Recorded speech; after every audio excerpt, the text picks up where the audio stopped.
Ladies and gentlemen, all rise. Court is back in session.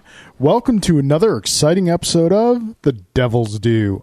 I am your host, Carl Duty. With me, as always, is the man who is directly responsible for denying the Human Torch's bank loan, Mr. Drew Celestino. I mean, he comes from a rich family. He doesn't need my money. Are they rich? The Storms? I mean, by extension, the Richards. Richards has money, right? Well, I mean, he's got his own building. Well, it's the Baxter building. Yeah. Wait, that's actually a good question. Does that mean that Reed doesn't own the building? The Baxters own the building and he's paying rent? I think eventually they own the building. I would hope so. I mean, they've destroyed and rebuilt it enough times Yeah. over. So it's the least they could do. do you ever wonder what the insurance premium on, say, anything in New York City in the Marvel Universe would be? Very, very, very high. Yes. Like, for as high and ridiculous as real estate is in New York now, more so. Triple it. But then again, no, might be worth less because of the risk factor. Yeah. No, that's a valid point. Insurance higher, cost of living significantly lower. In theory, yes. Yeah. That's interesting. We need an economist on the show to talk about that. You know what? In my new job, I have one of my coworkers is a real estate agent. I will ask him about that tomorrow. I would also like to talk to somebody. Tyler, that question is coming your way. I also want to know, given that Gotham City appears to be a dark hellscape 24/7 and it rains all the time, yeah, why does anyone with any sanity whatsoever live there? I'm sure. So if we can get some kind of psychologist on the show to talk about that, would be fantastic. The cuisine is lovely. Oh, good restaurants? Good restaurants. Sure. All right, sir, here we are again. Let's get to it. Opening statements. How was your week? Well, the lad is crawling. Yes, he is crawling very quickly. Yes, and he also figured out the step from the kitchen, from the living room into the kitchen. So, like, fully. Yeah. Oh yeah. We go right over that. So he was a little struggling with that Friday night. Yeah. We go right over. Yep. And he's going to be walking in like 3 months. He can get up the step, but he can't get down the step. Well, yeah. So obviously we must be very attentive at all times that the chase is on. And then when he gets on the step, when he puts his hands on the step, dude, he can straighten his legs right out. Yep. Like 3 months or less. He's going to figure this walking. out. Yeah, I know. I'm terrified. So anyway, my week's been devoted mainly to chasing him around. It's a whole new ball game. I find an elaborate sprawl of tiger traps and snares usually work very well. Yes. So that aside, we had a pretty lightweight game night on Friday, which was fine.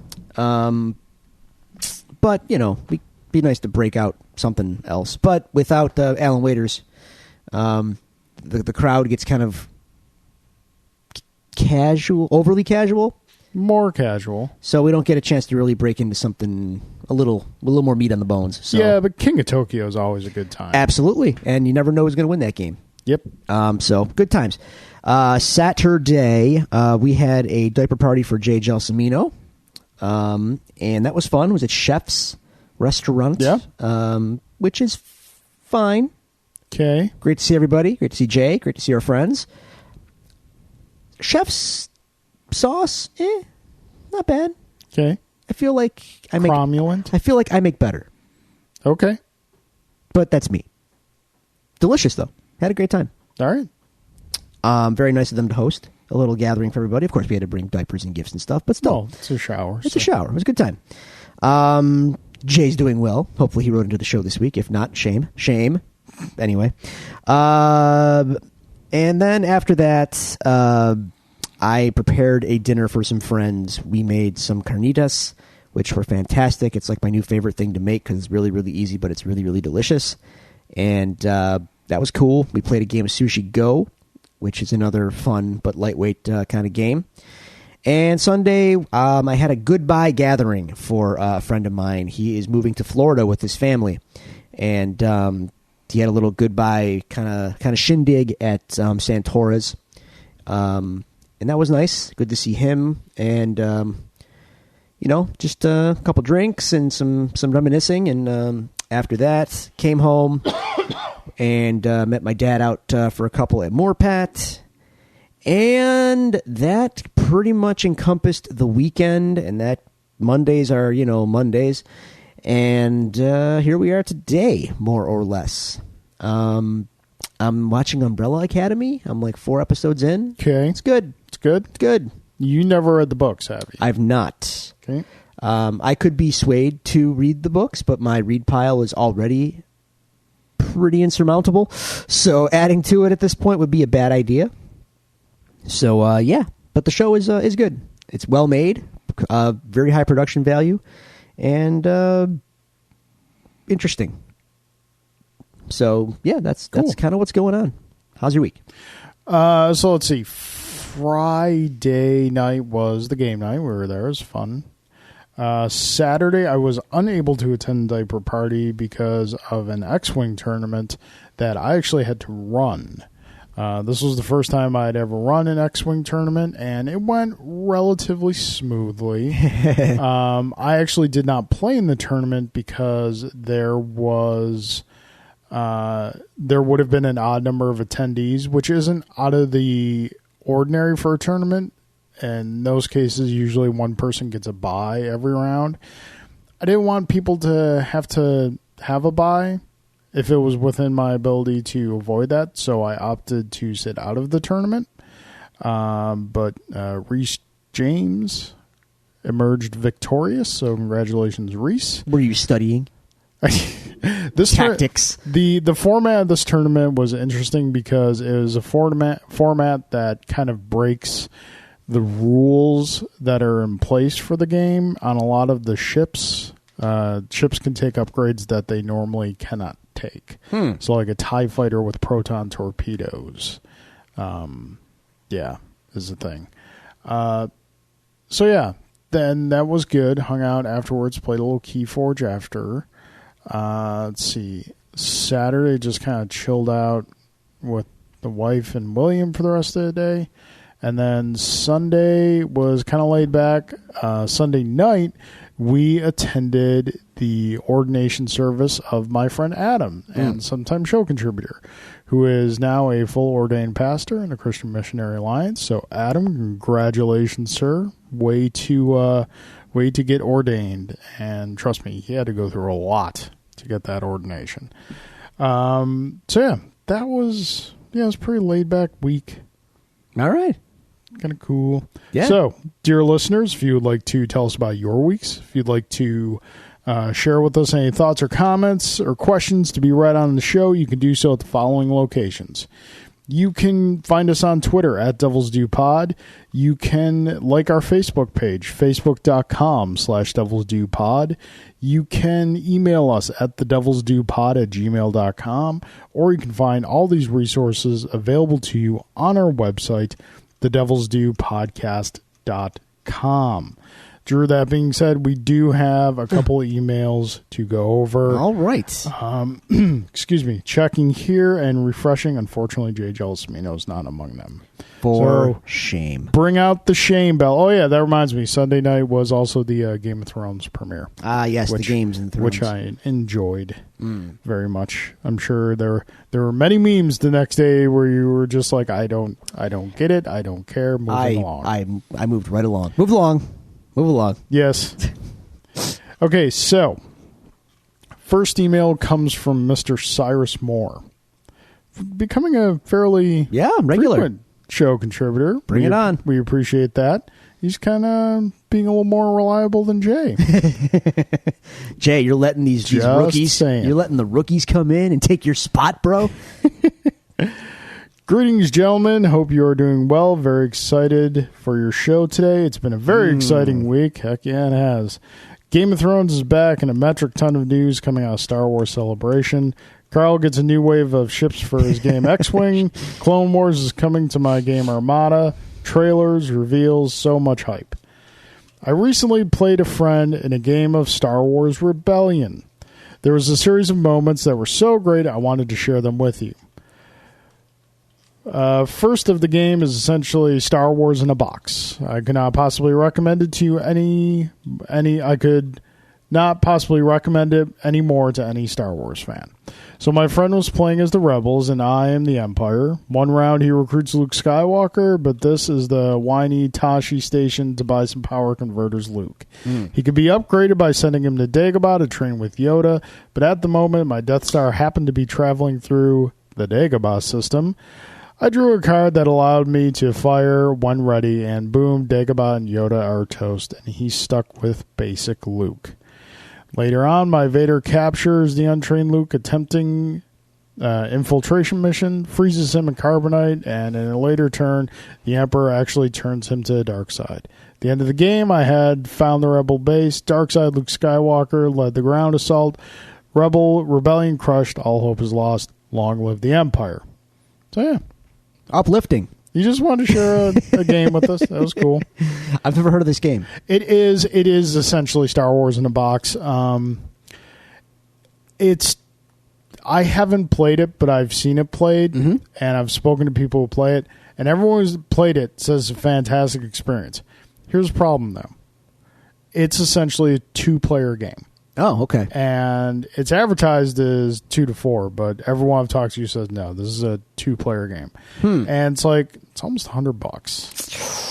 It's a very big box. You get a lot in it. It's from the same company that makes X-Wing, so you know the components are very quality. Yeah. That being said, I don't want to spend $100 on a 2-player game. I feel you. Yeah. So especially when what drives a lot of my board game buying purchases nowadays is thinking, how often am I going to get this on the table? Yep. So, all right. Thank you, Cyrus. As always, we appreciate it. Now on to Mr. Alan Waiters. As usual, Alan's diving into stuff that is going to be covered in the news. All right. Not totally this one, but he's drifting close to it. Carl and Drew, do you think Rian Johnson is taking a lot of undeserved heat for Last Jedi? For killing off many fan favorites, and that may be a reason Abrams is back with the nostalgia goodness. I feel like this question is a couple years late. No, because it's I'm seeing a lot more renewed conversation. Let's call it. Yeah, and I keep seeing this brought up over and over again. And I guess should I tackle this now or tackle it during our discussion? It's probably going to come up during. All right, let's kind of pseudo both. Let's table that for now. My quick answer is any heat Rian Johnson takes for Last Jedi is completely undeserved. I'm right there with you. Yep. All right. So, Carl, do you think it's impressive that Notre Dame will be rebuilt using Ubisoft's Assassin's Creed Unity, since the game was realistic and accurate to the Great Cathedral? I've seen articles about this. I'm not sure. This unfortunate, tragic event, burning of Notre Dame, just happened yesterday. Terrible. I'm sure they haven't made a decision to use a video game to rebuild Notre Dame. I'm sure it will. It's going to be a reference point. Yeah, though, I'm sure it will definitely be a reference point. That's pretty incredible, actually. I was very happy to see the stained glass windows. I think they said mostly two of the 3 of them, including the most famous one, did survive. Yeah.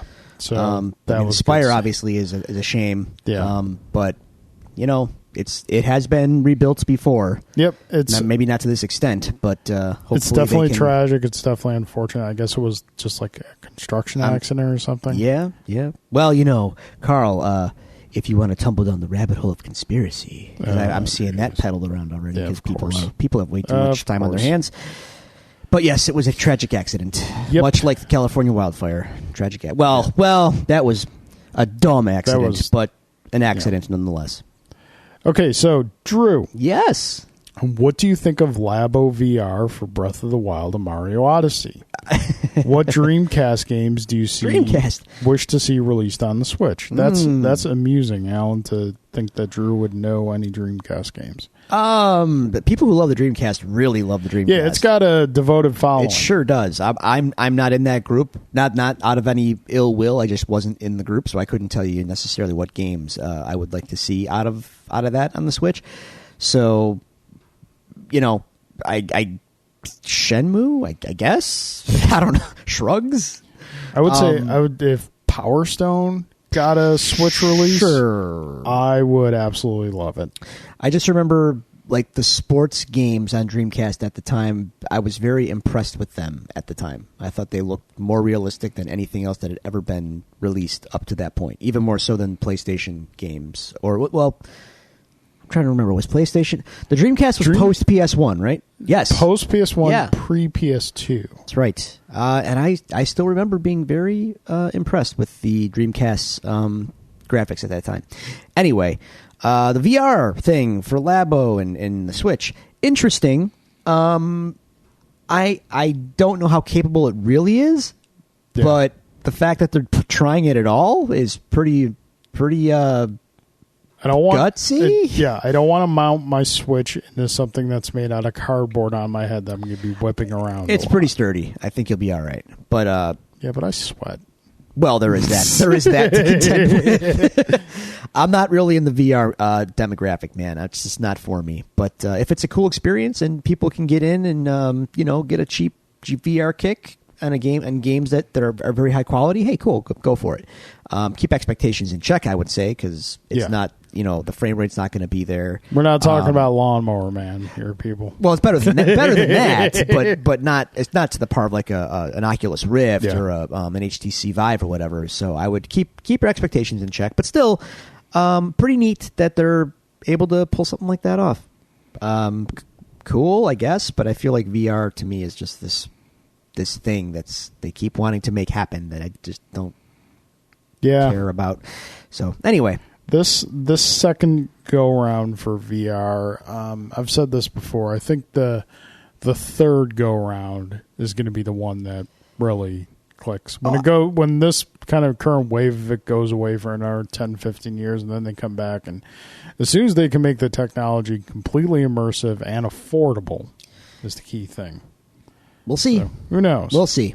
I feel like like I said, no one likes to look like a doofus with goggles on, so there's always going to be that shame factor. If they can minimize the shame, it'll take off. The shame. All right, that does it for the emails. All right. And now, folks, all right, it's been a busy week. Walk us into the shallow water before we get into the deep. Yeah, this could possibly be a news-only show. We shall see. We'll play it by ear. All right. So, starting most recently, we're going to jump all the way around. No particular orders. Today, the specs for the PlayStation 5 were released. I wouldn't say full specs, but some specs. Now, I haven't had a chance to go into super deep detail. Catch me up. The things you need to know about... Apparently, I mean, look, I'm not going to, spout off numbers and stuff because you're not going to care. No one's going to care. Yeah. What it do? That's all anyone wants to know. Yep. All I can tell you right now, it's going to be a more powerful machine, arguably better or on par with a current gaming PC rig, and they're putting in a built-in solid state drive, which is your game systems have hard drives. Yeah. With capacity for, loading your games onto and downloads and things like that. Yeah. Up to this point, all consoles outside of the Switch, that is, and probably the Wii U and the Wii to an extent, they have built in a replaceable hard drive. Yeah. With spinning disc, a physical spinning disc hard drive. This will have a solid state drive, which is no spinning discs. It's all chip based hard drive space. High capacity, rumored to be up to 1 terabyte of memory on that hard drive. So clearly they seem to be loading it up with a lot of space for a download heavy focus. Okay. No word on a disk drive that I saw. I don't know, but and apparently their audio. For what I read, audio is going to be a big focus on the new PlayStation. They're gonna beef up the audio somehow for more audio processing. I guess they feel like that's somehow neglected in modern game design, and they want to push more audio, deeper, richer audio. I don't really feel it has been. Like the games that should sound incredible normally do, and games where it's not as much a factor is kind of where I think they just want to push development in that area a little more, a little more realism and more audio channels, more immersive audio. Okay. I don't know how much that's needed, but then again, Yeah. you don't really know until developers get in there and find out what they can do. Well, they can clearly see that VR is not working. Well, They hang can- on. I wouldn't. I'm not so fast as to say that, because that PlayStation VR has sold like a lot of units, man. More than I ever would have thought it would have. I don't know who's buying them. Yeah. But they've sold like 4.5 million of them. Yeah, but That's crazy. Yeah, but at the same time, do you hear about like, oh, have you played No. Game No. X on Nope. PlayStation VR? No, You haven't. No. So, It will have VR in the way that everything seems to now. well, what? But I don't think that's the focus of the PS5. Yeah, what I'm saying is that like VR is not the success that everyone thought it was. No, it's no, not no, the no. new standard format No. everyone thought it was going to be. 3D is kind of falling by the wayside. Yes. more or less. So obviously they're going to make bigger, better graphics, which Yep. is always kind of the next step up for them. Yep. So what's the next I could- immersive factor they can focus on? And really, the audio is really the only thing that's left. I was actually surprised that they're not going in a Switch-esque direction. So was I. I was kind of hoping for that. Maybe they are clandestine and we don't know. But the other thing, it has apparently full PS4 backwards compatibility. That's good. I mean, okay. Here's my take on backwards compatibility. Everybody complains when it's not included. Mm-hmm. But honestly, because I have a first-gen PS3. Mm-hmm. I had, PS2. That was fully backwards compatible. Honestly, if you get the console when it launches, backwards compatibility really isn't a need after the first 6 months to a year of owning the system. For the average person, I would agree, and that's what the manufacturers concluded as well. But as a person who enjoys retro games, it's a very nice feature to have, and if you want to include it, I will be grateful. I get that. The less stuff I have to hook up, the better. Yeah, I mean it's never really been a deal breaker for me. No, I mean because what choice do you have really? Yeah. You know what I mean. You either upgrade or don't. So I guess you got to do what you got to do. I mean, I just kept my PlayStation 3. Sure, no, absolutely, and I feel you there totally. But again, if I don't have to, if I can just use one box to rule them all, Yeah. and it plays them all flawlessly, man, good times. What I would like to see is transferable purchases. Oh yeah, well, Like all the games you've purchased on the PlayStation 4, yes. like digital downloads, Well, be able to transfer over to the PlayStation 5. Isn't that the case? I'm like I said, I think on Sony and on Microsoft Xbox Live, which you can play on your PlayStation or whatever. Or Nintendo Are you Switch. telling me you can get Drew? You're not telling me you can get Xbox Live on the Switch, are you? I mean, I heard that somewhere. Man. All your purchases are tied to your account, not to your console. Yeah, but if the game itself is not released on that format, that's what I'm saying. In this case, on the PS5, if it is indeed called that, that will be the case. If you bought it digitally on PS4, it's backwards compatible. I would assume you can play it on your PS5. Well, yeah, because I had for example, I bought Castle Crashers on PS3. I can only play it on PS3 Yes. because I can't Yeah. I know import it to my PS4. I also have X-Men Arcade on PS3. So I want to bring that back. I think I have that on my Xbox 360, actually. Yeah. Also, I had the air quotes HD remaster Turtles in Time. Yes, I have played that. It not as good. doesn't have the charm. It's not as good. No. They're playing fast and loose with HD remaster. Yeah. Okay. Sad. So yeah, did the article mention any release window? I'm guessing 2020 holiday. Possibly 2020, possibly 2021. Given what they said about the hardware, what are you guessing on price? Some people are theorizing just based on what they're talking about, it being like $1,000. That's impossible. Yeah. No. So for a console, I would hope Sony remembers the lessons they learned with PS3. Remember how cocky they got after PS2? Yeah. Then they had to eat. Wrong. Then they ate crow for PS4, but now they're on top again. So maybe now they're going to be riding high. And Don't do that, Sony. That would be a very big mistake.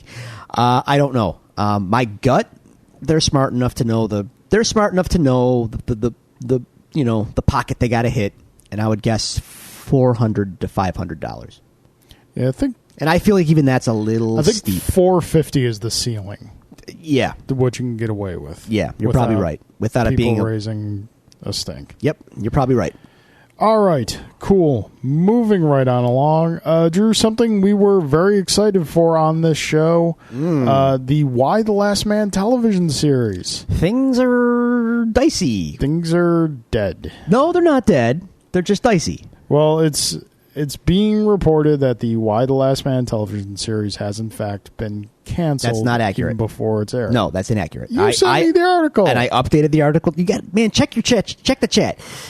I updated you today. It is not dead. It was reported as dead. It was later corrected. It's not dead, but they are replacing the showrunners. So now things are in question.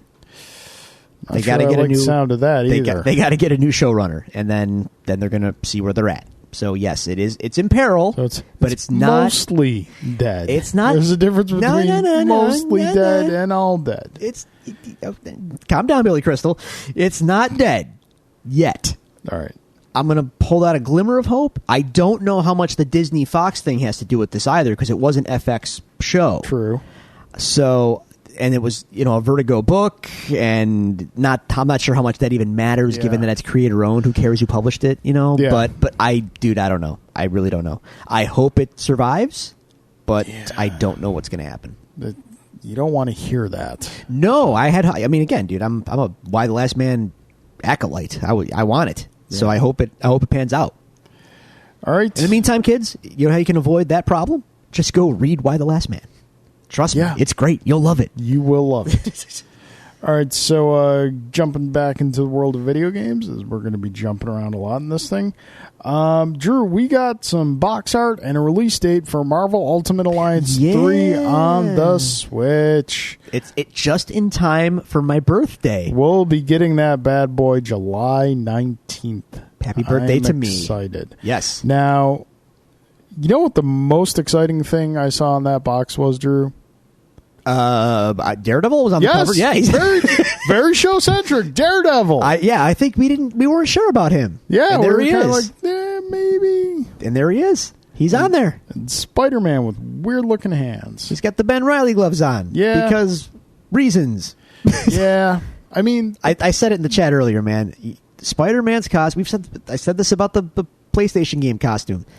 Spider-Man's costume is literally perfect. You cannot change any element of it without somehow degrading it. Yeah. You're not making it better. I promise. Dear designers, you're not helping. It can't be helped because it's already great. You can give him different costumes. Sure. And it works, i.e. the black costume. Sure. And it works. But yeah, trying to alter that classic can't be done. Red and blue design, just stop. Yep. It's too good. You're just making it worse. Regardless. Yeah, I'm really excited about this game. Yes. I loved the first two games. They are easily, up until I played Spider-Man on PS4, they are easily the best Marvel Comics experience video games ever. And possibly the best superhero video games ever. Batman Arkham series aside. Okay. Because, Spider-Man and Batman setting very high bars with their recent game-wise. But the Marvel Ultimate Alliance games succeeded in delivering great gameplay, great storytelling, gobs of fan service. Yes, the fan service was up the charts. Gobs of fan service. It's like, here's all the costumes you could ever want. Okay, cool. And just like cool things like just the fact like you have almost tiers A through C of Marvel heroes to choose from. And you can take any four and just go. Yeah, yeah. And it's cool, like, when you took certain teams, like, you would get stats boosts. Like, if you took the Fantastic Four, it would boost certain stats. If you took the new Fantastic Four, Spider-Man, Wolverine, Hulk, and Ghost Rider, you got a stat new boost. as of 1992. Yeah. Yeah, exactly. So I'm definitely looking very much forward to that. Spider-Gwen's in it. Yeah! Moving right along. Because of course she is. On the cover, no less.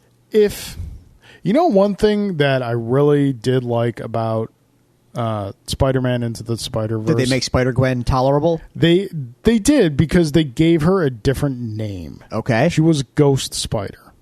It's kind which of rough on the tongue, but okay. 100% better than Spider-Gwen. I have Calling hang yourself on. Spider-Gwen is Yes. like if I was a superhero and called myself Bat Carl. Question though, because I don't know.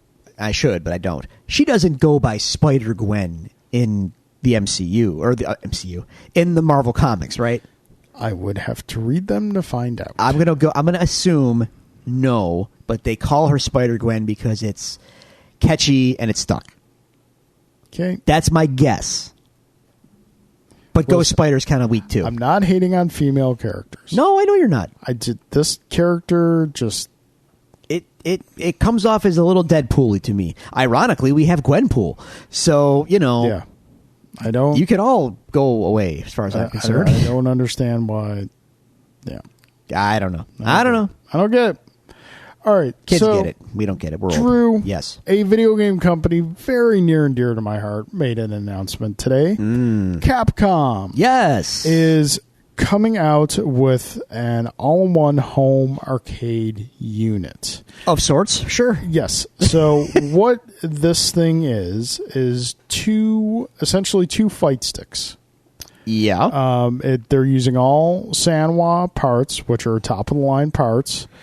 And you get a base unit that incorporates sort of like the base unit of an arcade machine that incorporates Without the tower. without the tower, that incorporates two controllers next Yeah. to each other.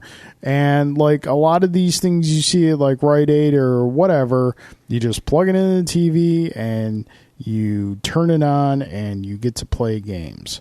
Now, obviously they're all Capcom games, and the list of games is impressive. It's something. Okay. Yeah. Hang So on. It is, but the price point which is expensive. how much is it? Like 250 euros. Yeah. Euros. Yeah. That's like $300. Yeah. If not more. So we're getting 1944, the first ever home release of Alien vs. Predator, Armored Warriors, Capcom Sports Club, Captain Commando, Cyberbots, Darkstalkers, Echo Fighters, Final Fight Ghouls and Ghosts, Giga Wing, Mega Man Power Battle, Pro Gear, Street Fighter 2 Hyper Fighting, Strider, Super Puzzle Fighter 2 Turbo. Decent lineup. Solid, good Capcom I'll tell you what. heritage lineup. Give me that lineup on the Switch. $30. Yes. Yeah. 250 euros? I can buy my own arcade stick. Thank you. Yeah. If I want to. Yeah. At that point, you're... Yeah. I would call this a very expensive collectible. That's It's about it. very cool looking. It's a Capcom logo. Very well designed. Sure. I'm curious to see if anyone's actually going to use it as their fight stick in a like legitimate Street Fighter tournament. Someone will. I watch. Dude, I've seen people use keyboards in a fighting game tournament Yeah. and like win, be like super Aren't there competitive. there, I've there are seen- certain rules I've about that seen- stuff though, right? Nah, Depending on the tourney? it has to be wired. Okay. As long as it's wired, you can't use a wireless controller. As long as it's wired, you can pretty much use it. Okay. I've seen people use a keyboard. I've seen people use a Guitar Hero guitar. Sure. Yeah, so I'm sure this will pop up. Gamers find a way. Yeah. I mean, yeah, like you said, it's cool. It's just too much money. Yes, very much so. That's an expensive tchotchke. right there. I would love to play Alien vs. Predator again. I would not love it for that price. No, just like I said, put it on. Give me a little arcade collection. $30, $40 max. You got my money. Yeah. So, okay. Drew, you and I love us some Archer. Yes, And it's mostly. been a hot minute since we've had any Archer. Well, if you want to be real, It's been a hot couple minutes. you want me to be real cynical about this? It's been a couple of hot years till we've had Archer proper. Yeah. These seasons. See, here's my point. I love Archer. I loved Archer, and then it hit a point where they veered off into these dream seasons, and my interest level has like really plummeted. We've had 2 dream seasons. One was not good at all. Yeah, Another one was better, but not. trending up, Yeah. but still not great. Well, we have a 3rd dream season coming our way, but Drew, this one's more up our alley. This one is looking really, really fun. It could be. Trailer dropped today for Archer 1999. It's in And space. It's in space. All right. It's all like alien ripoffs and, Yeah. and you know, any sci-fi trope you can think of with Archer. I hope it's Sign good. me up. Sure. Sign me up. I have one nitpick already though, and it was kind of a similar nitpick to Danger Island. Okay. When they take a character and they make them something else entirely, despite being the same air quotes character. Yeah. So in Danger Island, they made Krieger a bird. Yep. That's cute and all, but where's Krieger? Yeah. 1999, they turned Pam into a big alien, like the Thing, but gray. Now I'm Team Pam, so this will not Heck stand. yeah. This will not stand, man. Pam, stop eating the cocaine. I am all about that Pam Poovy. So we'll see. Yeah, I mean, trailer looks solid. It looks good. It's got It's some. gonna be fun. It'll be fun. I hope we can find our way back to whatever reality Archer actually exists in. Yeah. Which by the way is not necessarily our reality. In case you didn't know that. He is still apparently in a coma from getting shot. Okay. So, all right. You know who I blame for this? Who do you blame for this? ISIS. The actual ISIS. Yeah. Right when that came to a Yeah. head and they had to change the name of the organization and the show, that's when they kind of veered off into these dream seasons and stuff, and it's never really gotten its mojo back, I feel. Thanks, ISIS. Jerks. Yeah. Besides the fact that, you're all terrible and, kill people and all that. You also screwed up Archer. All right. Okay, now on to the biggest newses of the weeks. We're done with the appetizers. Now we're getting into the main course. Okay. This is something that dropped, I think, the day after we recorded last week, or Probably. 2 days after we recorded With our last luck, week. yeah. Drew, we've been discussing, we've been speculating, we've been wondering about the Disney streaming service. Well, We now have a price and a date. give it to me. Let me, before we say the price, which I'm sure everyone already knows, Drew, how much would you expect to pay for this fine product here? What's your roof that All right. what's the maximum you would have paid before you Well, said no thanks? Well, there's. Hang on, you're asking an odd question. How much would I pay, or how much did I expect it to cost? How much would you personally pay? Depending on the content. Keep in mind you have a child now. Disney's going to be a thing. Oh, I know. Given the content and given the library and the feature set and whatnot, which we knew would be ample, but we didn't know exactly what it would be, I would have guessed, and also knowing that Netflix is now going for $12.99 for their most popular plan a month, I would have put this service somewhere around the same price, $10 to $12 per month for the Disney streaming service. Now, would you have paid more than that had they asked you? No, I personally would not. I probably would have stopped at around $40 a month. Wow, you are a madman. I'm right now, just for comparison's sake, before we get to the actual price, and I can't seem to find it. How much is the DC Universe service? I believe there's a bi-monthly price, which I can't remember, but for a year it's $75. So I know there is some savings to doing the year subscription as opposed to monthly. Hang on, finally found it. DC Universe is actually a very poorly named streaming service, by the way, because there's also DC Universe Online, which is a game, apparently. Not to mention that their comic books are basically referred to as the DC Universe. Yeah. Yeah, you should have called your service something else. Let's see. How... I don't want to access it. I want to know how much it costs. Drew cannot get the internet to cooperate. See, as a developer / somewhat designer, I feel like you should really put that on Front Street, like your cost. But apparently DC disagrees. So, yeah. I don't know how much this thing costs, Carl. So, $75 for the year. Do we know that? Yes, I know that. I don't know if you decide to go by month. Wow, I'm serious right now. I'm looking, and they do not put it out there as to how much it costs. I've actually got the app on my phone. I just remembered. Let's try the shop. Maybe that makes sense. Nope, because that's tchotchkes and goods. Wow. Okay, thanks, DC. You're really helpful. In any case, whatever that costs, Disney, whatever that service costs, it should not cost as much as Disney's service. So Netflix is $13 a month. Hulu is comparable, I believe. I think it's I think Hulu's around between $8 and $10 a month. The Disney streaming service, which contains all of Disney's film vault, everything Star Wars, everything Marvel Studios, a metric ton of awesome new original stuff that's been confirmed.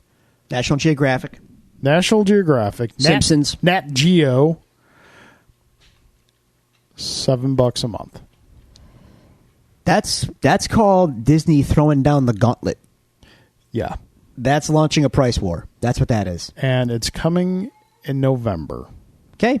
Carl, take my money. Yes.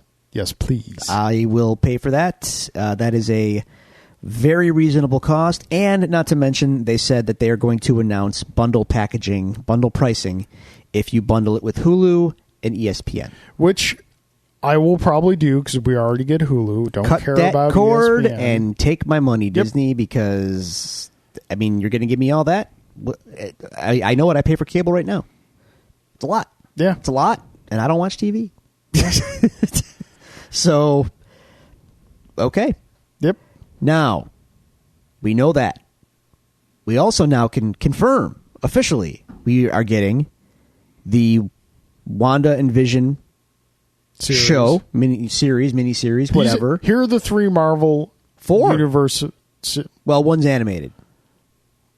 4 that have been officially confirmed. Yes. And then there are a couple others that are reportedly in development. Okay. Officially confirmed.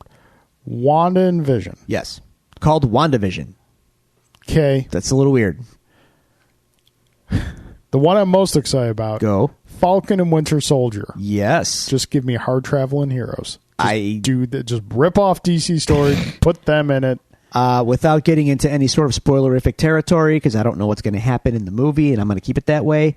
I wonder what that show is going to be about in a post-Endgame environment. Let's just put that out there. We're getting a what if show. And that's the animated series. That's the animated series. Yes. And the first episode. What if Peggy Carter were Captain America? And what if Steve Rogers used a iron battlesuit created by Howard Stark? This is all very wild stuff. Oh, man. Okay. And sure. what's the 4th show? Loki, yes. Confirmed. Here's what's reportedly in development. A Hulk show. Not just the Hulk show. Featuring She-Hulk. And the Hulk. Together. Oh. Sure. Just give me the Lonely Man theme. Give me the Lonely Man theme or go home. That's what. Yeah, I feel you. Okay. And then also there is a Hawkeye series. Oh, yes. Yes, I heard about that. Dude. Okay. Could be Pizza Dog. Give me Russians in tracksuits. I want the Russians in tracksuits and Pizza Dog. I don't care what kind of continuity retcons you got to do to get rid of Hawkeye's family. Put him in that apartment building with the Pizza Dog, with the tracksuit mafia. Go. Make this happen for me, please. He could just be estranged from his family. You don't have to get rid of them. Get rid of him. Jeez, man. Dude found some happiness. It's not comic book accurate. They can go. They were made up. So, yeah. Sure. On top of Sure. all the Marvel films. Yeah. New Marvel series. Yeah. Star Wars. Everything Star Wars. New Star Wars series, which we're going to talk about in a little bit. Yep. Nat Geo, The Simpsons. Yeah. Pixar. Yep. The Disney catalog. Yeah. You can watch Beauty and the Beast all day long if you want to. This is not the final nail in the coffin, but it's a very big nail in the coffin of physical media. It's not the final nail, and that coffin's not being closed for a while now. You're not wrong. But it's a very big nail. Yeah, and that, I'm not going to lie, that is actually troubling in a way. I've gone on record about this, about video games and licensing and things like that. Movies the same way. I feel like if you don't have a copy that you can reference and have, that is, the thing, you're leaving that thing, you're trusting that the owners of said thing will always offer it to you in the form it was released. Yeah. And that's not a guarantee. True. So True that. That's lamentable. I know people, I know we live in minimalist times where it is more convenient in a way and easier to just get it, just stream it. Why do I have to have this stuff take up space in my house? Hey, as a collector of things, I appreciate that very much. Like, believe me, space is at a premium and I have a lot of stuff and I don't often use all that stuff, but you know what? At the end of the day, I have that stuff. And if someone tries to tell me, I don't know, let's go for, if someone tries to tell me that Han shot or that Han didn't shoot first, I will pull out my VHS of Star Wars and be like, no, sir, Han shot first and Han shot only. Yes. That's what I mean. Yeah. I get what you're saying. I'm on your side. I don't want to see physical media go by the wayside. By I would hate that. Stretch. In fact, I'm now that I'm thinking about it, even though I don't purchase that much anymore, I don't either. Nearly purchase the amount of DVDs I used to. I purchase Star Wars DVDs and Marvel DVDs. In fairness, though, those ones you just referenced are the most expensive ones, and they never go on sale. Oh, wait till you have to start buying Pixar DVDs. Dude, Marvel stuff now never goes on sale. Of course not, because they know they can get that money for it. Yeah. I feel like I should make it a point before they're no longer available to get the Daredevil seasons on Blu-ray. Because they do have them, and I feel like I want them. Yeah. Because God only knows what's going to happen to those things once they go off of Netflix. That's true. They're going to be off into the ether, and we're going to not know. And I want these preserved for all time. Okay. So that's that. We eagerly wait the arrival of the Disney Plus streaming service. Yeah. Still not crazy about the name. It's just boring. I mean, even if you just called it the Disney streaming service, that would be better. Disney Plus rolls off the tongue a little better than the Disney streaming service. Okay, so this past more than a weekend. Well, hang on. I know what you're getting. I know we're okay. Let's just be upfront. We're taking a little trip a long time ago to a galaxy far, far away. Before we get to the big meat and potatoes of that conversation, how about we put out something that's going to be on the Disney streaming service, footage of which we just watched. Yes. Let's get to that first. Okay, well, but there's some prefaces I want to make. Okay. All right, so we're about to talk about Star Wars Celebration. Yeah, now, sure. Everything that is noteworthy we are about to talk about all happened at Star Wars Celebration. That's fair. All right, so it's well documented on the show that you and I love Star Wars. I do. You and I love Star Wars in very different ways, though. Yes. You have a burning love and passion for the original 3 films. Yep. You like the newer films. I like them very much. Some occasional ancillary Star Wars stuff. I've read some good comics. I've read some not so good comics. Tolerate. Beyond that, you generally dislike anything else. I just don't need it. It's ancillary and unnecessary to me. So, that being said, I am kind of on the opposite end of the spectrum. I love the world. I love everything. I love most things Star Wars related. And even to the point of like, love the good stuff, the bad stuff. I get that it's there. It's part of the history for better or for worse. So yeah. So I want, because sometimes when we get in these things, it gets a little heated, and I don't like when it gets that way, because we get, the kids don't like when mom and dad fight. Okay. But I just wanted to give that disclaimer. Like, we both love Star Wars. Yes. We just love it in different ways. Yes. So,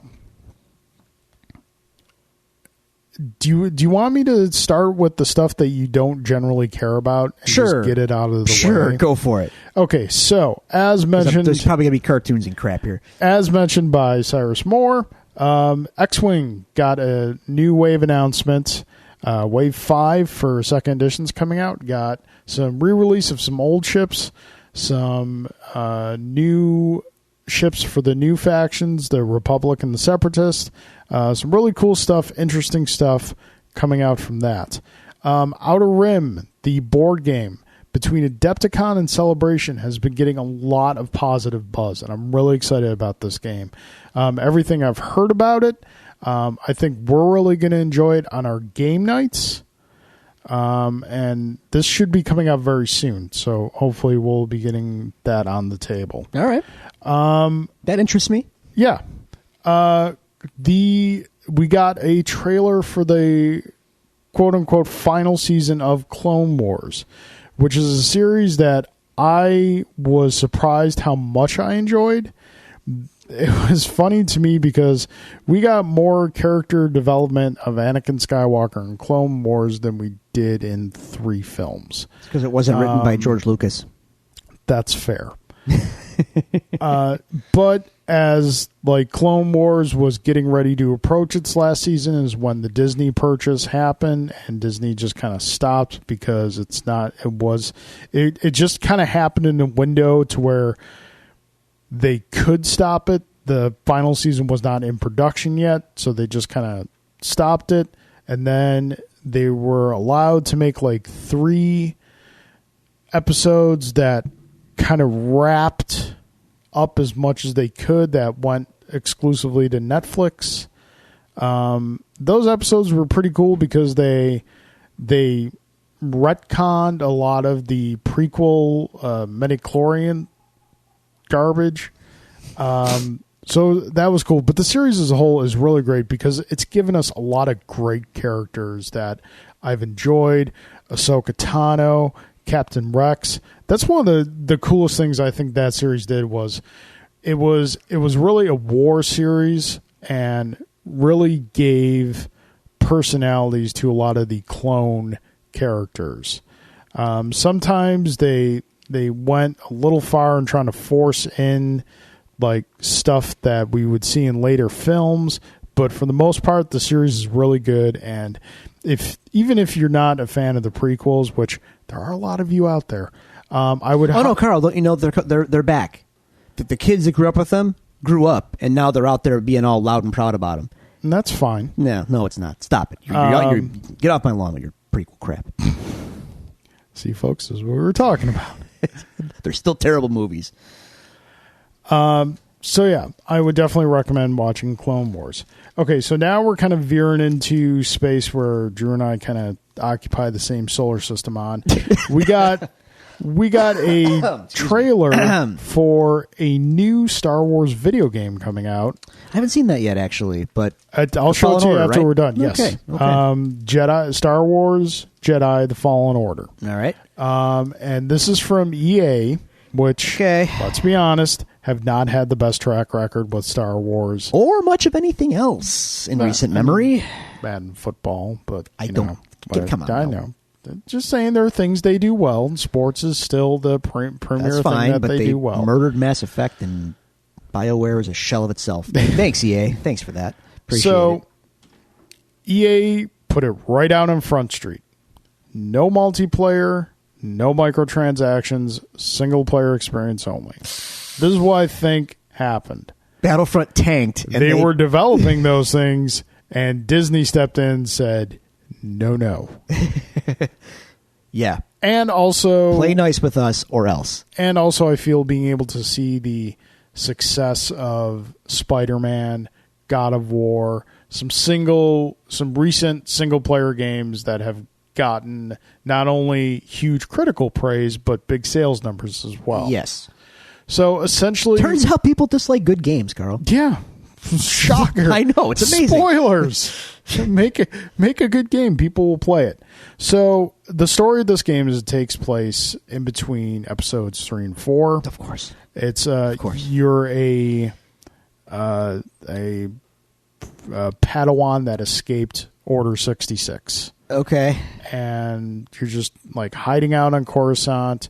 You're not trying to get revealed as to what you are. So it looks cool. We'll watch the trailer after. It's obviously EA with all the money they have. It's beautiful. Sure. But yeah, we'll see. It's like we say with DC movies. We want them to be good. Star Wars video games want them to be good. And when they are, we will. Yeah, it's great. Yeah, it's great. I mean, I think EA, they didn't fully recover from the damage they did to themselves with Battlefront, but they fixed almost everything people were complaining about with Battlefront. And I don't think they get enough credit for that. And they have come out with a ton of downloadable content for that game, which has all been free. So I think they should get a little credit for that. All right. But fair enough. I believe this will probably be like they said November 15th, I think. We'll be getting it. That's soon. Disney Plus and, Jedi Fallen Order. Okay. So, yeah, that's interesting. Okay. Now we're getting closer to the heart of the matter. We got a first look. Now, they didn't release this officially. No, we found it elsewhere. But bless those people at Celebration for posting bootleg videos on YouTube. They released a behind-the-scenes /video/trailer for the new Star Wars live-action series coming exclusively to Disney Plus. At launch, by the way. At launch, The Mandalorian. By the way, there is a trailer. That has not leaked. We watched the behind-the-scenes featurette, which did leak. Okay. So that trailer is still out there somewhere. Yes. So, The Mandalorian? Yes. I've been critical of this whole premise. You have been. Like you are like to do, you are critical of anything that's not a film. Yes. You generally don't care. Right. And ironically, I find The Mandalorian to be the most intriguing Star Wars thing I've seen this week. I don't know why that is, but I think it I honestly... 2 words, Drew. Yeah? Action Jackson. You're not wrong. You're not wrong. It's got Carl Weathers. Carl Weathers is in this. But, okay, Carl Weathers, Jon Favreau is like executive producer. Yes. They have assembled a lot of talented people to make this show. Including like a lot. Thor Ragnarok director Taika Waititi. Yeah, amongst others. If you're giving me anything Star Wars directed by Taika Waititi, I'm there. Sure. And aesthetically speaking, it takes place in the seedier underbelly, and it's more like a Western. Yeah. It's a Western. Yeah. It takes place post Return of the Jedi. See, again, now here's where I'm kind of like, all these little nooks and cranny the nook and cranny timelines kind of irk me, but fine. We'll go with it. We'll go with it. There's stuff to fill in there. There's stories to tell. I guess it was 30 years in between Jedi and I know Force Awakens. I know. I just my gripe is, and it's going to come back when we talk about the big Mamma Jamma. There's just this is a franchise that has a real hard time moving ahead. So we'll table. Don't before you respond. Table it. I mean, we're going to talk about that. I think The Mandalorian is moving ahead in the sense that we're getting new characters, new stories, a kind of story we're not used to seeing. Yes, no, and that's the intriguing stuff. Besides the fact that you can't deny, and this is I've said it before, I'll say it again. Boba Fett's only real appeal, the only reason he's got fanboys that drool over him, is because he looks really cool. Yeah, it's not anything he did; he just looks awesome. Yeah. So you're going to give me a show with a guy in the same armor, like looking awesome and tough. All right, well, he looks cool. If they make him cool, he'll be really cool. I know that sounds pretty lazy, but maybe that's all it's going to take. Mandalore was something that was explored pretty extensively in the Clone Wars series. So who are these guys? Mandalore is kind of like... It's a planet, right? Think of Renaissance age Klingons. Is probably the best way I can describe it. It's like what, TNG Klingons? Like there's a proud warrior race? Think of like it's a warrior race. Okay. But like they're not brutal warriors. They're very consider themselves refined and snobbish from what I remember. Okay, all right. Like they consider themselves superior. Okay. All right. I kind of get what you're saying. Yeah. But that classic armor look is a very common. It's kind of like their stormtrooper armor. Gotcha. Yes. There's different variations. There's different versions of it you're going to see, but the base concept design is always in there. Now, at the time of this show, what's their story? Have the Mandalorians kind of been scattered around the galaxy? Yeah, I can't remember. I know that there was a Battle of Mandalore in which the society, for the most part, fell. Okay. Question. Yes. I remember as a kid flirting with the whole Boba Fett mythology because, he looks really cool, so everyone has to know who this guy is. Yeah. The Mandalorians were Jedi hunters of some degree? Yes. Okay, now how does that work? Mandalorians were developed weapons and techniques to counteract Jedi specifically. Okay.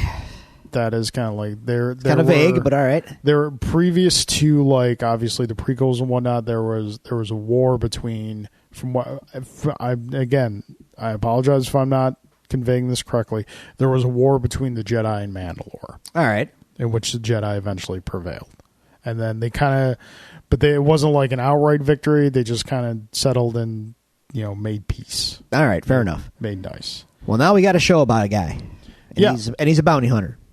Yeah. And he's not Boba Fett. He's not Boba Fett. Although, I love the weapon they show him using is a callback to Boba Fett's first appearance in the Star Wars Holiday Special. Oh, God bless the Star Wars Holiday Special. Yep. It's given us so much. We should watch that sometime. Maybe for Christmas. Oof. Maybe we'll. It's rough, man. You're gonna need to give me a whole bunch of happy pills to make me watch that bad boy. Have you ever seen it? Only in clips. Have you ever seen it in full? No. I don't know that I would live. Yeah, it's rough. Yes. I'm up for doing it. You're gonna need some beer. Or more. All right.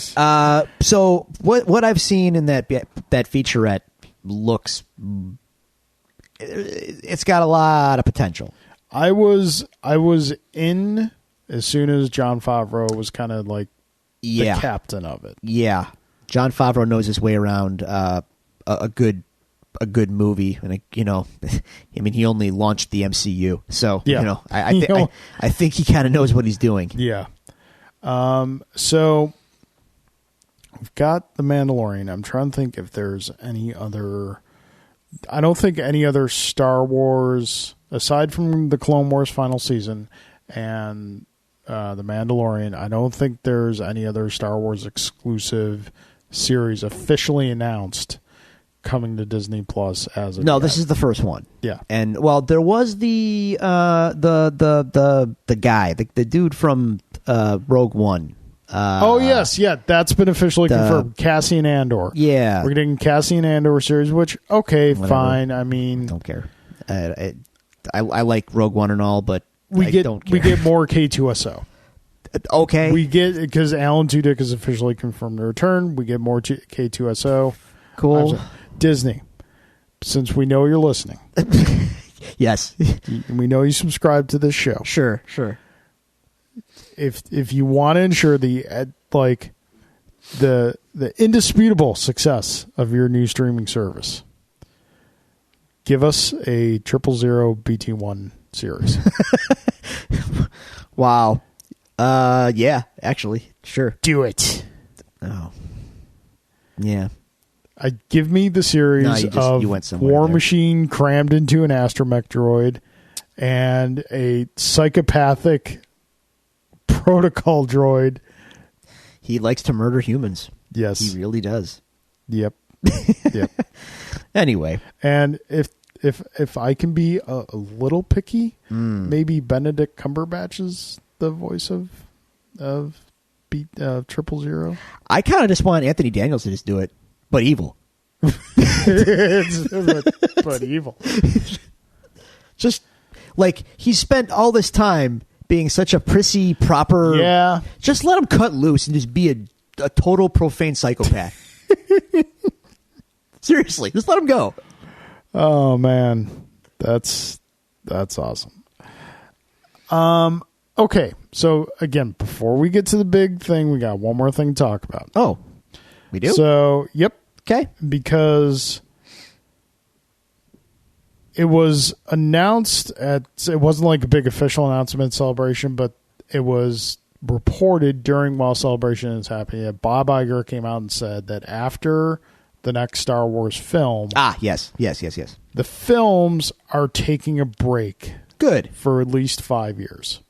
He said 5 years? I think they said at least 5 years. Wow. That's commitment. Okay. Now, we have both discussed this in the past. Yeah. Clearly, Solo did not work out the way they anticipated. No.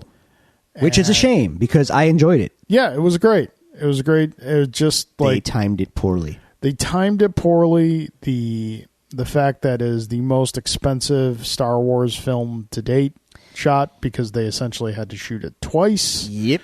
And it made less than It did not make that money back. It made more than every other film not named Star Wars, but still somehow failed to meet expectation. So there were a number of films either officially confirmed or rumored to be in development. They've all been put on the scrap heap. I honestly, not the scrap heap per se, but they've been shelved. We don't know to what capacity, though. Because the guys involved, the Game of Thrones guys, Yeah. and Rian Johnson, are both saying, we're still doing our movies. Oh, no, yeah. Their trilogies are still... That's all gonna still happen. happen. I'm talking about like the Happening. legacy Yeah. films. Yes, the yeah. Boba Fett Fett's film, and- the yeah, Obi-Wan Kenobi film. Yeah. I'm okay with this. Good. And I Good. know that may surprise you. I'm okay with this because it means they can maybe... I think they're learning that there's more freedom, less risk with putting something like that on the streaming service. Oh, sure. You got a captive audience, and it not for. I don't want. Ooh, I'm going to say something. Because don't take offense to it. Because they've already said like that, like, you know, we talked about the Marvel series that are coming out, Yes. the WandaVision, you know, so on and so forth. Those are limited series. I'm just going to lay this out. They got a captive audience for it, Yeah. and not for nothing, they don't count as much.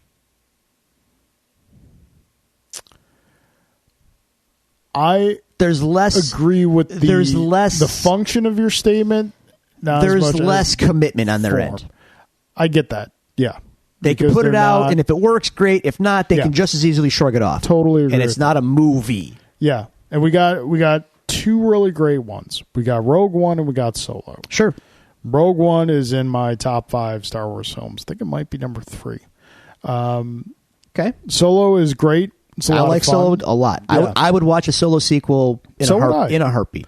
But I can't believe I actually said that, but I would. I think now with the streaming service and with other streaming services, they see that like a series is a viable, I don't want to say substitute, but a viable alternate to doing a full film. Sure. Because there's a lot, I mean, even though the production costs are probably going to be in the same ballpark. For Star Wars, yes, absolutely. The promotional costs are considerably less. Yep. And like I said, if it doesn't do well, they can just as easily bury it. Yeah, I would like to see them take like the legacy films they're working on and just break them up into like 8-episode series. I think putting Star Wars to bed for a while is a good idea. And film-wise, I think. Yeah. That's fine. And when you get around to it, when it comes back around again, based on what I've seen, we're going to talk about, you would do wisely to maybe go down the hall, talk to Kevin Feige, and get yourself a plan. A nice multi-film plan. And stick to it. And don't deviate. And if one person could be at the helm of that plan, not necessarily the director, but just someone on top going, okay, you guys are doing this one, you guys are doing this one, you guys are doing this one. Here's our arc. Here's the job. Go. And keeping it all on track. That would be a really good idea. See, and this is where you and I differ because that would be very smart of him to do. I'm just gonna say I think that would be a really good idea. I think the story for the current trilogy was mapped out. Mm-hmm. The important beats were mapped out. I don't know that they were. And then they just decided to do what essentially the first trilogy did, which was you direct this one, you direct this one, you direct this one. But Disney, as we've seen with both Star Wars and Marvel, tends to be a little fire happy when it comes to the directors, and that can change things. That's fine. Hey, wait. Well, let me finish. They have a plan in place. They're executing it. I believe there were 2 plans. There was the trilogy plan and the legacy plan. The trilogy plan is being executed. The legacy plan is the one that's predominantly getting shifted. But the trilogy plan is a shambles too. I disagree with that. How could you possibly disagree with that? Because I've seen no evidence to the contrary. And I say this as someone who likes the movies. You know this. And yeah. But clearly there is division in Star Wars community about these movies. About The Last Jedi mainly, but in general, there is division about them. And I can't go a minute without someone saying, because we're going to talk about the trailer for Episode 9, obviously, in a second. Mm-hmm. But I can't go anywhere without someone saying, like, well, they brought JJ back to fix everything that Rian Johnson screwed up. And now we're getting to the Rian Johnson discussion. And this is what I'm talking about when I say execute a plan and have it mapped out and do it. This is the problem. Rian Johnson came in. They gave him unprecedented authority to write the script and direct the movie. Now, you could say, well, then it's his fault that this is all screwed up. Well, that's one way to look at it. But if there was a plan, who's at fault? Rian Johnson for doing what he wanted to do, or the people over him that were supposed to be executing this plan and keeping things on track? Kathleen Kennedy and whoever bears a lot more responsibility than Rian Johnson for your displeasure with The Last Jedi. Because if there was a plan that JJ laid out and everyone bailed on, that's not Rian Johnson's fault. He got a job. He took it. Yeah, and everything. Everyone above him said, yeah, cool, go for it. Like we saw with Solo, if he wasn't doing things that they were approving of, right, he would have been removed. That's what I'm saying. All this anger is misplaced. So now that's the sentiment I don't like. And not to mention, because we're going to talk about the trailer, that's why I'm very mixed on the trailer. Because the message of The Last Jedi does not jibe with the trailer. Reeks of overcompensation to those fanboys who whined and cried their way through The Last Jedi. I long for a time of Star Wars before the internet. I can only imagine what that was like. It was glorious. Okay, so obviously, trailer. We're going to get to it right now. Okay. Oh, one more. Okay. Last thing, I swear, I promise. Okay. The best moment for me of celebration, because I was watching some of the streaming stuff as I could, and we talked about this Friday night, was not all the announcements, even though that was great. I was not seeing, all the cool cosplay and stuff. I was not seeing trailers. It was during the episode 9 panel when they were bringing they had Stephen Colbert moderating the panel, and they brought the cast onto the stage. They brought the legacy cast first, Billy D. Williams, Anthony Daniels, Mark Hamill was not there. Interesting. Well, no, he wasn't at Celebration at all. Again, interesting. No, he had conflicts. He's at these things all the time. We already know he's going to be in the movie. Then they brought out the new generation cast. Daisy Ridley, John Boyega, Oscar Isaacs, yes, and Kelly Marie Tran. And they went down. Stephen Colbert would go from one to another, asking a couple questions and whatnot. And this was in a huge, I think it was in the big convention center, the convention center or the basketball stadium, the Bulls playing or whatnot. So it was in Chicago. They got to Kelly Marie Tran, and that place went nuts. Good. She got a standing ovation, a sustained standing ovation, and it was great just to see her get that kind of love from the type of fans who give Star Wars fans a good name when they have it. Yeah. She did not deserve all that crap that got heaped upon her on the interwebs after The Last Jedi. That was ridiculous, and that's good. Good job, Star Wars fans. So that was great. Okay. That's now, great. Finally. Yes. We got the trailer for Star Wars Episode 9, The Rise of Skywalker. So, Drew, tell us all why you hate this trailer. I don't hate the whole trailer. I just dislike the last few seconds of the trailer. Okay, well, give us your reaction. Number one, the title. Break it down. The title already makes me think, oh, no. They're not going to bring Luke back from the dead. No. Okay, no. Not that they're going to do that. But everyone that whined and cried that Luke was treated poorly in The Last Jedi automatically, okay, here's a title for you. We're sorry. We're sorry, angry nerds. That's so already you're reeking of. You're already the stench. That desperate stench is inflicting is coming on me. Like, oh god, what are they doing? Then, so the title I'm not crazy about, but there and not only because of Luke, but because it's not put to bed yet until this whole trilogy's over.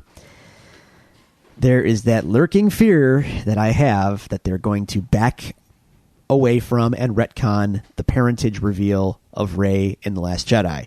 So The Rise of Skywalker has a potential hook for, surprise, Rey's Luke's daughter, or something to that effect. Or other theories that that fans are running with that I could see maybe happening, but maybe they're too fanficky for even J.J. Abrams. We'll see. So the title is to me. However, the footage we see looks really cool for the most part. So she's in again, back on a desert planet. Deserts are cheap, Drew. I- these movies are expensive. That's why they keep going there. These movies are really freaking expensive. I like it. We have to save some money where we can. It's like we got to keep going back to stuff. But okay, We're not all right. being cheap, but Yeah, we're back on a desert planet, but she's taken down a TIE interceptor, TIE silencer. whatever. But you know what I'm saying. Well, there's a difference. It's subtle, but come on, it's the TIE thing with the pointy wings. And we suspect that it's being piloted by Kylo Ren. We don't know that, but it certainly looks that way. Could be the climax of the movie for all we know. We don't know, but it looks really cool. She does a cool kind of like force jump, and she has the repaired lightsaber. At which point I was like, well, did she take it back at the last? She did. She did. Okay. All right. Okay, I'll let it go. Okay, cool. Well, because good. remember at the end of Last Jedi when they're in the Falcon, she was holding two broken pieces. Yes. We get to see Leia. Yeah. Yeah, it's gonna be oh man, that's gonna be a tearjerker. It's gonna be a lot of tears. We get some glimpses of Finn and Poe Dameron. Yep. And they look a little different and Yep. cool. All right, they're back. Great. Poe looks just like Nathan Drake from Uncharted. Little bit, maybe. Yeah. Okay. And I like that Finn is wearing not the same coat that he's been wearing for 2 movies, so he's taken on a little more of his own identity, which is a character development for him, which is good. We see some new vistas, some new planets, some interesting kind of glimpses of stuff. All right, good. You got me. Okay, speeders. Oh, hey, look, jetpacks. Hey, what's going on? Rocketeer showing up. Yeah, kind of. C-3PO is on a sail barge. He's in the action and stuff. Barton, he's doing stuff. Overall, just, looks cool. Like, all right. And then we get this voiceover from Luke that seems to indicate that he's talking to Rey. At least that's the way I kind of interpret it. And he's clearly a Force ghost now since he's, dead. And he's saying that 1,000 years and generations or whatever of Jedi knowledge have been passed on to Rey, and it's up to her now to do with it whatever she's going to do. Yeah. Okay, cool. All right. And then we get to the end of the trailer. And this is where I go, oh, what are you doing? What are you doing?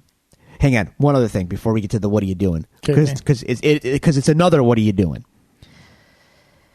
Kylo Ren took charge of his own destiny in Last Jedi, much like Rey did. Mm-hmm. Smashed his helmet in a fit of rage.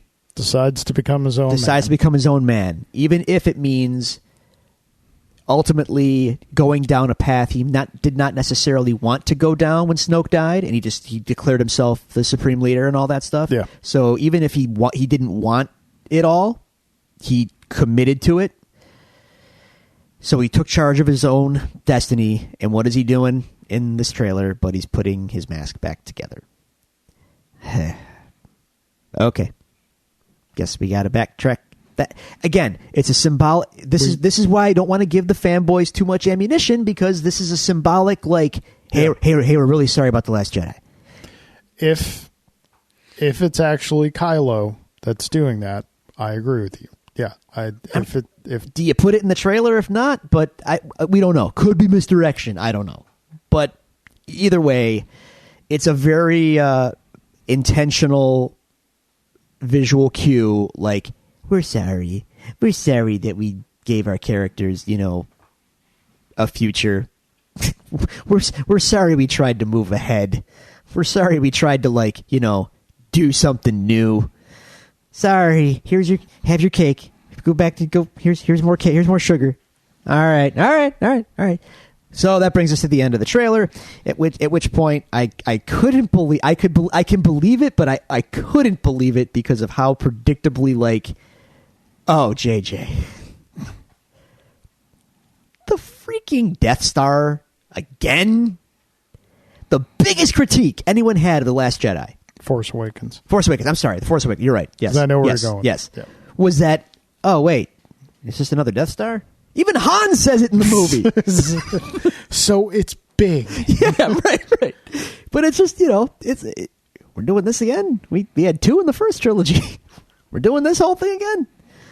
We go to the wreckage of the Death Star in the trailer. I'm like, okay. Sure? JJ, you never met a Death Star. You didn't like, did you? Then things go dark. And then I really got a bad feeling about this. To use the Star Wars quote. See what I did there? I see what you did there, and I like it. Palpatine. What are we doing here? I literally laughed out loud when Alan sent us that picture of Loki. When Palpatine shows up on screen, episode 9. Yeah, I've been falling for 30 years. Dude, move on with this. We've got it. The table's already set. You've got Kylo Ren as your clear supreme leader bad guy in charge of his own destiny, doing whatever he's doing as the big evil ruler. You've got Rey. You've got the resistant rebels people doing their thing. Some time has obviously passed. We have to see how they've kind of rebuilt the resistance and what they're going to do to combat the Empire. First Order. Whatever. You know what I'm saying. There's a difference. Yeah, semantics. But either way, you know what I mean. Like, okay, let's see how our two main characters conclude this story. But no, that's not enough. We can't. That clearly we can't have that. No. We have to dwell and wallow in more nostalgia and more old comforts. So we're gonna dig up the Emperor and throw him out there for you. Oh, okay. All right. Fine. I guess. Dude, why? He's dead, man. Thrown down a shaft, exploded on impact, then the Death Star blew up. If Robot Chicken taught us anything, is that he hit bottom. Well, there was the big blue explosion when he hit the reactor core or whatever. And then the whole thing got blown up when the Super Star Destroyer went inside of it and then they blew up the reactor. Millennium Falcon, escaped by the skin of its teeth, and Billy D. Billy D's back, by the way. And we wouldn't know that who he was supposed to be playing if he didn't give him the same clothes as Donald Glover playing a younger Han Solo or a younger Lando Calrissian. Did they really think we wouldn't know who he was if he didn't wear the yellow shirt? I know it's a nitpicky thing, but come on. Like, that's silly. That's very silly. That's Lando wearing Han's clothes in Empire silly. I still want that action figure. Disney, we know you're listening. Give us the... Clothes Thief Lando. Yes, I want that action figure. I would put it on my desk proudly. Anyway. Oh, I want that Funko Pop now. I want that Funko Pop now. Lando in Han's clothes Funko Pop. Yep. I'm actually shocked if it doesn't exist yet. So yeah, I want this. This is what I'm saying. I feel like this is a franchise that's having a real hard time. And given the fact that they're like, okay, we're putting this to bed for 5 years after this, tells me they're pumping the brakes because clearly they don't have a plan, or whatever plan they did have is not going according to their plan, and they need to kind of recalibrate and figure it out. Whatever Star Wars is going to be after this, I think they got to really figure that out and kick the can forward. Because right now, I just feel like it's just doing the same stuff and kind of in the same ruts, for better or worse. And I was ready to move on. I was ready to take this adventure to the next level and see how the new characters resolve their gripes and their feuds and their stories and their arcs. And we're still wallowing with the old people. And I love the old people. I do. But, like, I'm ready for the new kids to have their moment in the sun. But they can't. Because Ian McDermott's got to show up and do his cackle thing and roll the footage again. All right, buddy. I had you for 3 movies 10 years ago. You had him for a half an hour of one movie. You know who he is, though. Come on. Like, you know what I'm saying? We did the Emperor. We overdid the Emperor. We took away any mystique he could have had, by the way, in the last in Revenge of the whatever. Lightsaber Emperor. Get out of here with that nonsense. Anyway, That said, I'm going to see the movie. I can't wait to see the movie. I'll see you in the theater opening night. I'll be there. Okay. Those are my concerns about the movie. Okay. That aside, love the trailer for the most part. I want to see how we wrap this up. I'm all in for Star Wars, dude. I'm all about it. I defend The Last Jedi to a lot of people because I feel like it had a lot to say, and I feel like it tried to will this thing forward. To me, I still go back and forth on whether or not it's the best Star Wars film. I'm not gonna, and I won't fault you for that. Yeah. I don't know that I could get necessarily there because Empire is Empire, but like I like what it tried to do. Mm-hmm. It really tried to move this whole venture ahead. However flawed it might be, it tried. And it's not a perfect film. It has its flaws. No, it's not. But anyway, I just feel like this is a bit, from what I've seen, granted, I haven't seen the movie, could all be misdirection. JJ could totally make me look like an idiot. In which case, hey man, big ups, JJ. You're a gifted filmmaker. Movie's probably going to be great no matter what. But, you know, they tried to move it ahead, and now I feel like this is one big apology. And I just don't know how I feel about that. Like, you don't have anything to apologize for. Like, there you go. Okay. I know you love it. Now, my take on the trailer. Yes. Starting where you started with the title. I don't think they're going to resurrect Luke Skywalker. No. I think one of two things. One, that'd be totally okay if they did. Two, not so much. And then the third thing I actually heard today that I'll get to. So the first thing that I think it might be, if they do it, I'd be totally okay with, is Rey takes on the name of Skywalker.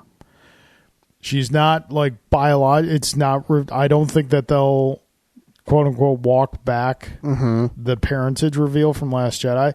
But I think at some point, as much as The Last Jedi, as Finn's arc in The Last Jedi was about him finding his place in the galaxy. Yes. Rey still 100% doesn't have that. Okay. So I think that she will, the point where she stopped, because she still cares who her parents were. She still wants to know. She still suspects that Kylo may have been lying. So I believe in the moment that she accepts the truth, she will say, I am Rey Skywalker. Okay. Which I think could be really, really awesome, really great moment. That's the first theory I have. And I hate fan theories. But here we are. But this one, these trailers kind of make you do that. Second one I have, and that I hope they do not do. Kylo turns from dark side and takes on the name Skywalker. Yeah, no. I don't want them to do that. His die is cast. Yeah. I don't want Han Solo's killer to be redeemed. I am with you 100%. I was listening today to Hollywood Babylon with Kevin Smith and Ralph Garman. Oh, I think they talked about this, and I think they can't. I came up with that a couple of days ago. They had a trailer, or they broke down a trailer, and Kevin Smith came up with the idea of Skywalker being the new name for the Jedi Order. Yes, I had a similar thought a few days ago as well. Before I heard that podcast, I'm like, normally when Kevin comes up with an idea, it's decent. It's Kevin's idea. That, you know, Tom Cruise's Wolverine, or not so much getting behind Kevin. Sorry, but I heard that idea. I was like, I would be okay with that. Yes, I agree. That's the one I like the most. Yeah, the trailer itself it's an early look. We've got it's a trailer by definition of its length. It's more of a teaser by definition of its content. We get a lot of flashes of stuff. You brought up Friday night, no X-Wings or anything, and we get the Millennium Falcon, we get an A-Wing.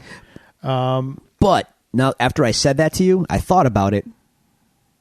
The Resistance is basically nobody. Yeah. So I guess it makes sense that they wouldn't have a fleet. Yeah, from what I understand, the time jump is just 1 year. Oh, that's it? from Last Jedi. Okay, all right.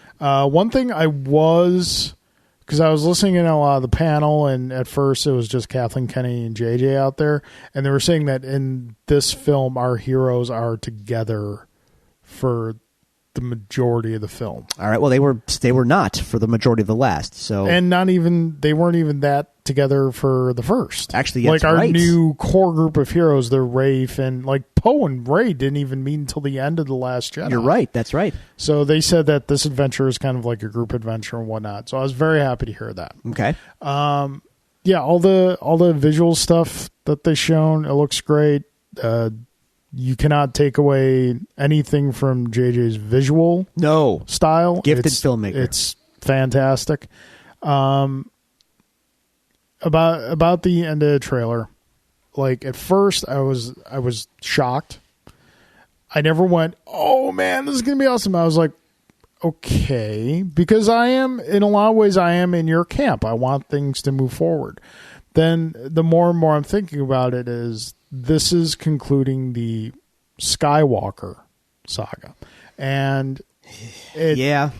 the character of Palpatine is linked. You cannot separate that character from the Skywalker lineage.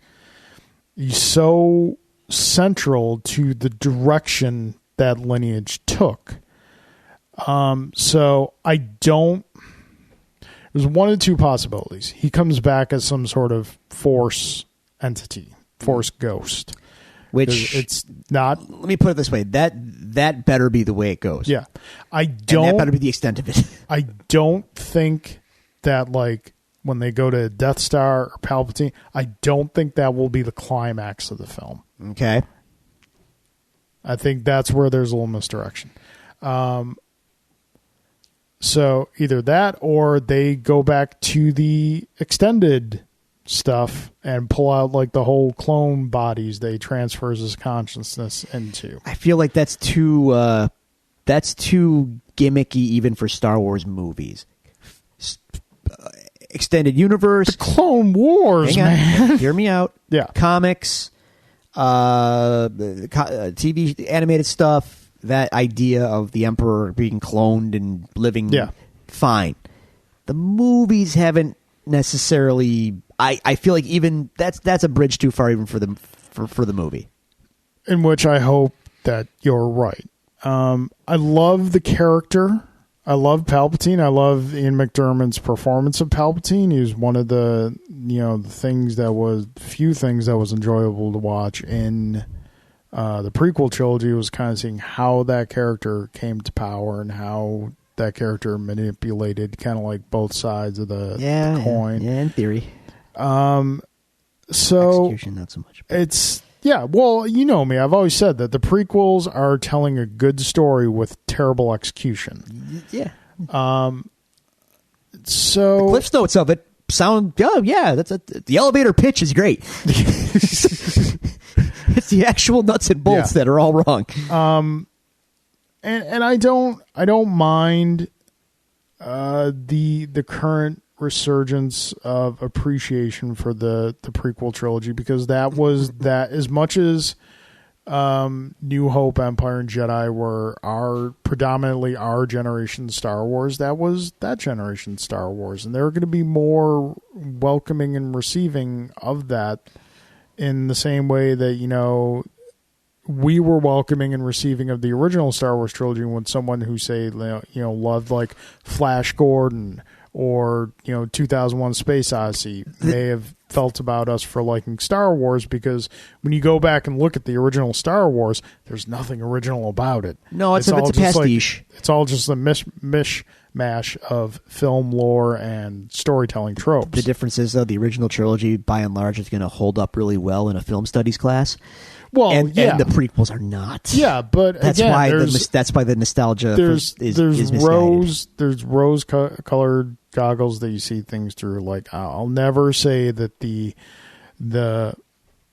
prequel trilogies are well done films, but at the same time, I'm also going to say I'm never going to watch them again. They're not worth anything. they're part of the history of Star Wars, and for better or for worse, that's our history, and that's the way the story played out. Some of the more, questionable parts of it have been retconned. Midi-chlorians really aren't a thing anymore.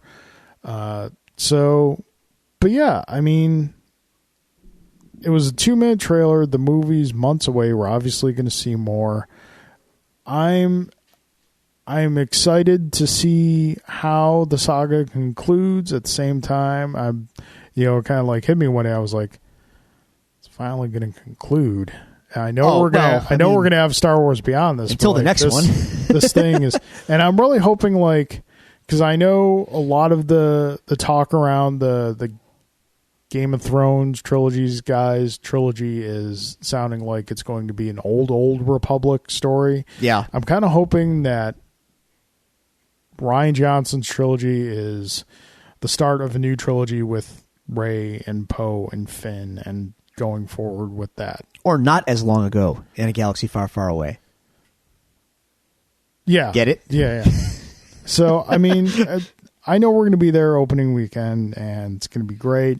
I mean, I love Star Wars. I love the anticipation. I love sitting in the theater. I love watching the big logo blast. Yep. The score kicks on, and you're in. You know what William does now? What? You know what William does now? Oh. So you know how the Star Wars comes on the screen, then fades back. When it starts to fade back, he goes, "Bye, Star Wars." It's adorable. That kid loves Star Wars, and I couldn't be happier about that. So yeah, coming in December. Yeah, I'm excited. I'm in. You got my money. I'm going to be there. What new ships are going to be in there to feed my X-Wing addiction? You. Well, at the very least, your new TIE Decepticon or whatever is going to be in it. TIE Silencer, and it's already in the game. Okay. Because it was what he flew in the last movie. But they might have changed it. It's got a new hat. They did change it. It's got some different coloring to it. But they could have changed it more. Possibly. I'm okay with that. It's got a red arm now. They fixed that, by the way. 3PO's got a gold arm again. Yeah. Okay. They explained the red arm in a comic series. Yeah, it's pretty cool. It's the warring in the stars, Carl, will never end. We know that. No, but I hope I hope it can at least tell me a new war story. Yeah, dude. Oh god, seeing Lando. Give me a Lando 9 Numb reunion. Yes, needs to happen. And all right. Let me just, before we wrap this up. This is our last opportunity, given that this is the concluding chapter and someone is already gone in real life. I don't know how. I don't know story-wise how you make it a thing, but we never got our shot of our heroes reunited, of Luke, Han, and Leia. Are we going to get that in this movie in some way, in some capacity? Possibly. I feel like it's a gross overstep if they don't do it, given that they can't let these people go. No, and the fans kind of want it. I get that, and there's part of me that does want that. At the same time, I'm surprised that you're so adamant in wanting that, because part of what's pushing the story forward is that this is war, and war keeps people apart. Oh, absolutely. And harsh, I just feel like it's again, missed opportunities and whatnot. Yeah, I get it. They missed that one. If you're going to tug at those heartstrings, boy, that sure would have done it. If they did it, I don't know how you do it. The only way you do it is somehow you bring Han back as a Force Ghost, which is bizarre. Or oh god, they would have had to film it beforehand. Somehow you show a flashback scene of Luke taking Kylo off to train. Sure. The last time they were all together. Let's hope. We'll see. I don't know. I just, because Luke and Han didn't even get to share the screen. Nope. All the banter and all the fun they had. Yep. Yeah, it was kind of a bummer. All right, we'll see. Yeah, we'll see. Dude, not for nothing. But if you're going to conclude, Eric, I'm air quoting here, all of this, I would go so weird with it if you were to give me the script. Like, I'd get real heavy weird on it. See, and I don't think this is the movie you do that on. You stick the land. I'd stick the landing, but the you want the Grant Morrison Star Wars script. Yes, actually, yes. You're exact. That you joke, but yeah, that's what I want.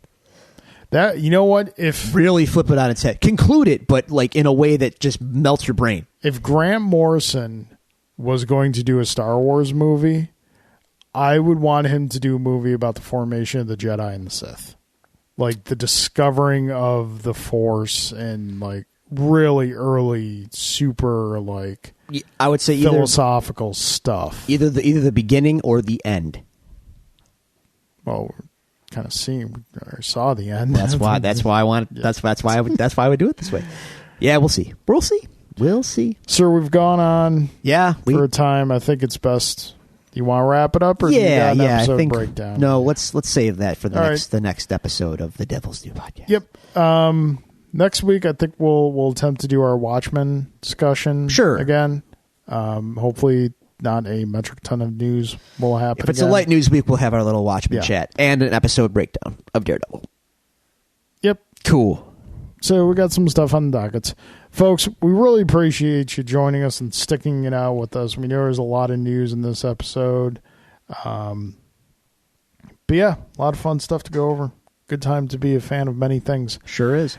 If you would like to communicate to us, share us your thoughts on any of the stuff we discussed, send us any questions or comments to the show, you can do so at the following locations.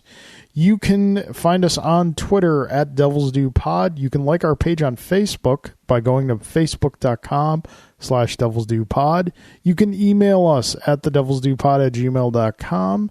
Or you can find all these resources available to you on our website, thedevilsdupodcast.com. Drew, that being said, any closing thoughts?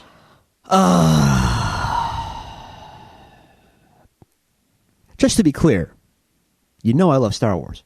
I know you love Star Wars. Okay. That's all. The original 3 movies. Yes. I think I laid out pretty accurately. You love the original 3 movies. They are unassailable. You like the current films. I like the current films more than you probably think I do. You tolerate some ancillary stuff, but then the rest you just don't care. And by ancillary stuff, I mean like maybe some toys and comics. Yeah, that's fair. Okay. That's all I'm saying. I think I laid out fairly accurately. All right, folks. That's going to do it for us. Thanks again for joining us. We will talk to you next week.